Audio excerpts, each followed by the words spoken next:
But hi, everyone. I'm Britt Augenfeld. I have been running the TV department at Captify for 5 years. Recently, I've moved over to take more of a sales role.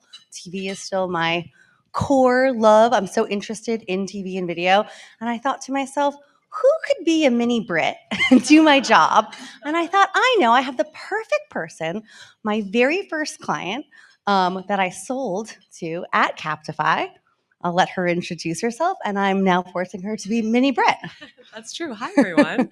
My name's Emily. I am the TV lead at Captify, and it's true, I was Britt's client. That's how we met a few years ago in the hallway at Wavemaker. I just stroll the hallways. Yeah. Well, really what happened is I sat in on someone else's pitch, a channel that I was not allowed to buy, as probably a lot of agency people in here know. And I stopped in the hallway afterward and said, I love your data and I want to put it on TV. And we got on the phone the next week and we did it. And now it's a line of business that we're both supporting. So full circle. Yeah, thank you. Also, I love the media post content. It feels like we're in a group project, like at school, and we're coming up and this is like our presentation and everyone's happy. So thanks.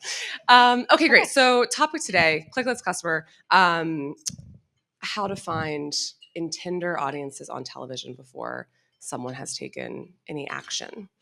So like we said, I come from the buy side. I've worked on a lot of CPG brands, a lot of auto, pharma, audiences where you're looking for somebody that is going to need something.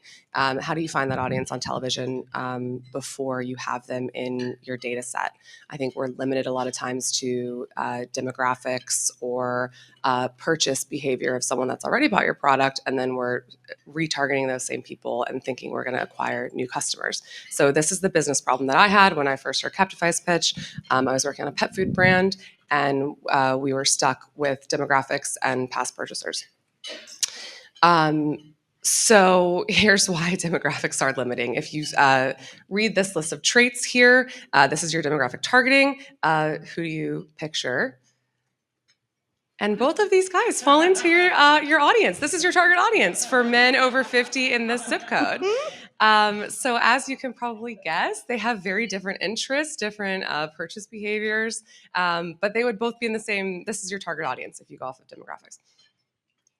Okay, so we've actually heard this a lot so far in our content. We talked about this in our roundtable just now. Traditional targeting options, short of it is you're missing a proactive view. Carrie mentioned in the very first panel, insights only tell you what happens in the past. They're not future looking. So you're limited on a lot of just prior behavior, thinking it will predict new behavior. A lot of purchase data is also modeled from a really small sample. So you're getting like specialty drugstores and modeling up to say that predicts Amazon behavior. We know it doesn't. And there's just generally no sign of prospective consumer behavior. So intent data has been the missing piece in television for quite a long time. Enter Captify. I can break down how we solve that problem for Emily based on our collection of data and what we do with that data. And you're going to hear a lot about search and what we like to think about as the search intelligence, because it's a new way to think about search for the TV and video ecosystem. So Captify collects, and we're the largest holder of on-site search. So what does that mean? You leave a search engine and that little white search bar on the webpage where you search in data, that is the data we are collecting from the publishers. We have one-to-one integrations with all of these publishers, and we collect this data along with the identity spine and the overall just the context of the page. We do this with 3 million websites and see 1 billion search events a day. So I'm sure you're like, okay, that was a lot of data. I'm bored. Keep moving, keep moving. What's really interesting here, if we go to the next slide, is when you think about search, you think about search retargeting. And that is not what Captify is doing.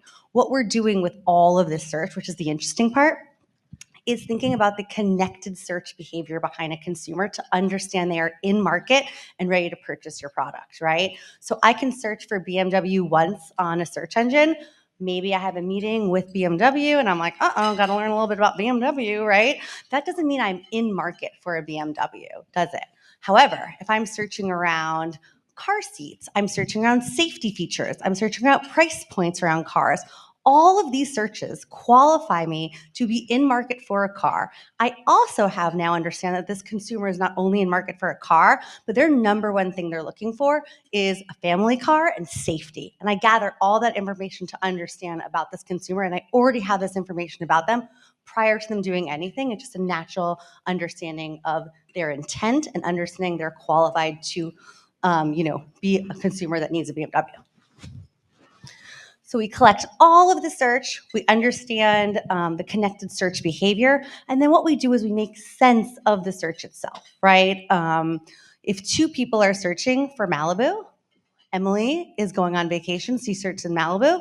She's looking at bathing suits, sunscreens, flights, weather, hikes, all these things around travel. Where I am searching for Malibu, I'm back to that BMW example. I'm actually going back to car examples. I'm looking at safety. I'm looking at, new models, et cetera. I'm looking for the Malibu Chevy. So those are the two ways we're actually bringing value and understanding different search behaviors, or the different searches, I should say, around the different profiles. And what we do with that is create insights, create audiences, and then have a measurement solution.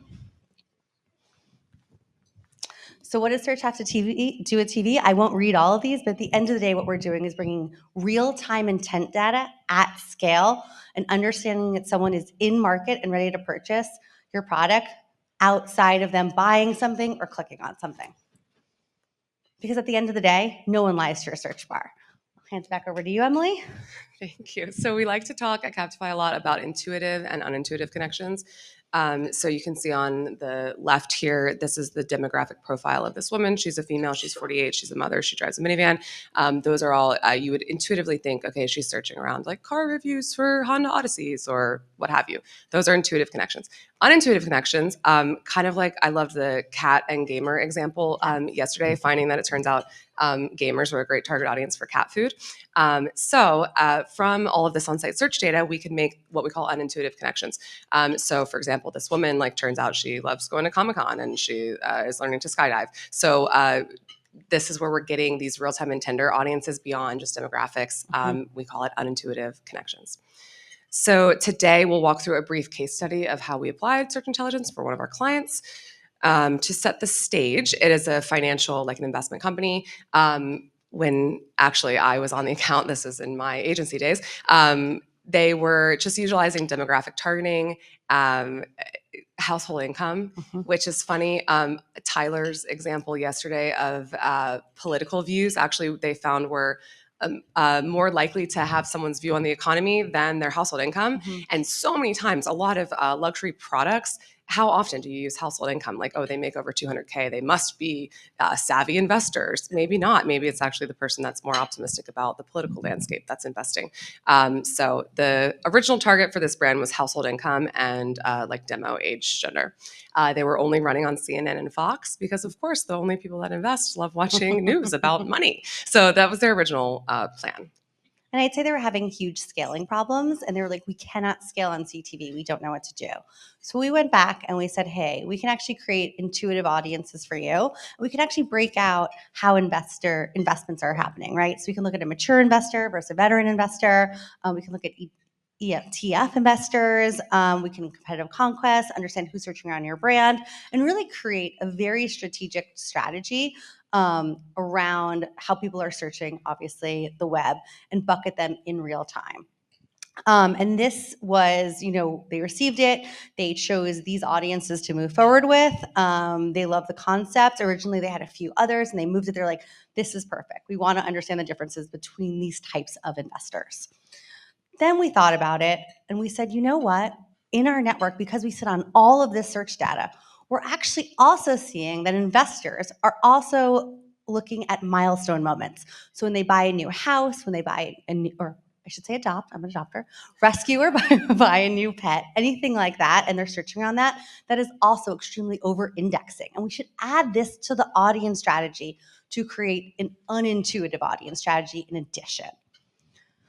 So we actually combine the unintuitive audiences with the intuitive audiences to create a very large audience profile for them that was 100% scalable. We activated on addressable linear TV with this data along with CTV. And now Emily will talk a little about the performance. Great. So other side of the coin, all of this search data that we use to create audiences, we also do measurement.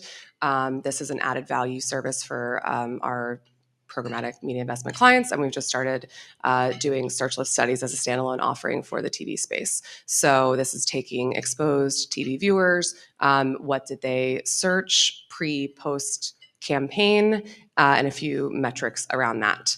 And a note about a lot of other search lift study options out there go off of these Google trends. So that's back to that connected search. Malibu, was it the rum, California, or the Chevy? And your ads getting credit for all the Malibus, actually, with that just keyword trend line. So we go a little bit deeper than that because we're getting all of the clear text words that you're searching. So we can see someone searched Kia plus luxury or Kia plus recall. That's a very different mindset of the consumer searching around your brand after they've seen your ad.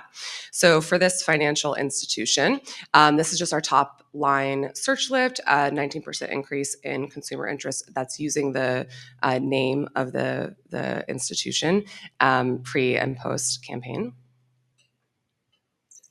Then we also do something that we measure the attributes around an ad, and this came up in our roundtable. So if you're calling out specific brand pillars in the creative, we can measure, did someone search for those words along with the brand pre-post campaign? So in this case, they wanted to focus on sustainability, quality, luxury along with their brand. And you can see we had an increase in all three of those words for those that saw this ad.